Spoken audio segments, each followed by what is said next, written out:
It is a freezing Auckland day here, and I want to take you on a look around inside this beautiful tiny home. It's a three,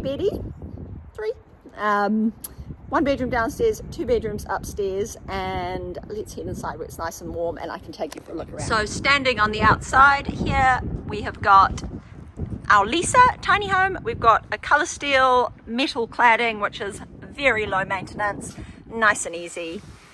Eventually a porch will be added with that flashing line that runs all the way along.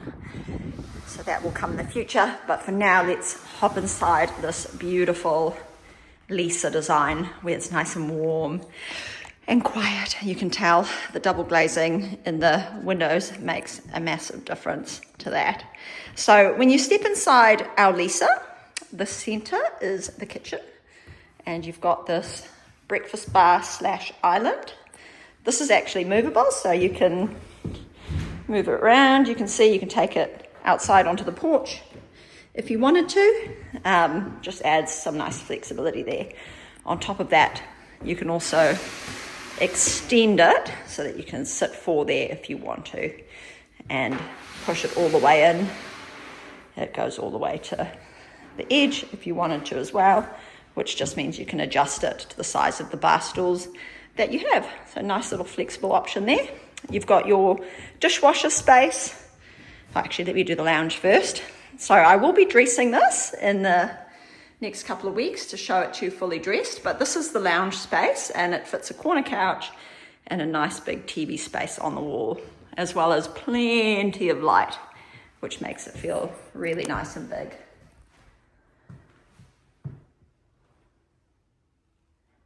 So into the kitchen, you've got your dishwasher space, plenty of storage, all the overhead storage as well, and a beautiful butler sink. Window which you can open up for cross ventilation. Although on a day like this, you most definitely do not need it open. It is nasty here in Auckland today. So beautiful splashback tiles, and then a tall pull-out pantry over here. Really good use of space with the tall pull-out pantries. These clients are having a nice big fridge over here, which is obviously yet to go in, and then additional storage in the island. So very functional kitchen with actually a whole lot of storage space. A lot of space in these overhead cabinets as well. And a beautiful pendant light will be going in there at some stage. We're still debating which one goes, looking around. So the thing about the Lisa design, which is really cool, is it's got 3 bedrooms in the home, 1 downstairs and 2 upstairs, and this pod door as well. So if you wanted to add an extension, if you needed more space in the future, you could potentially connect another tiny home or a pod through that door. And into the bathroom. So you've got a nice big shower, cupboard for washer dryer, as well as some additional storage. So really nice big cupboard over there. You got your vanity and heated towel bar. Have a mirror going there, and then the toilet will go there. We're just debating what type of toilet to put in at the moment, so we're just gonna hold fire on that.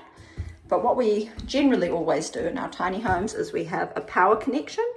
That way if somebody goes for a composting toilet that requires a fan, there's power right there. And we normally put a water feed in as well. So if somebody wanted to change to a flushing toilet, or they wanted a flushing toilet, you've got both options right there. You don't have to change anything if you change your mind on your toilet. Little sliding door into the bathroom. Doesn't take up space, which is nice. And then through to the downstairs bedroom. So I've got those cupboards open so you can see how much storage is in there.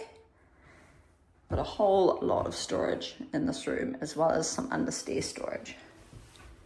But close it up always soft close in a tiny home because you hear every clank if it's not.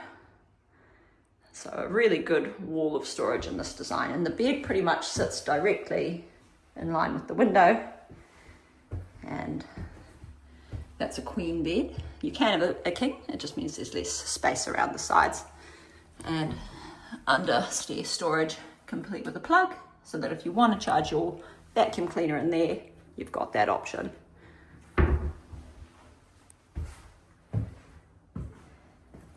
Heading upstairs, you've got your beautiful skylight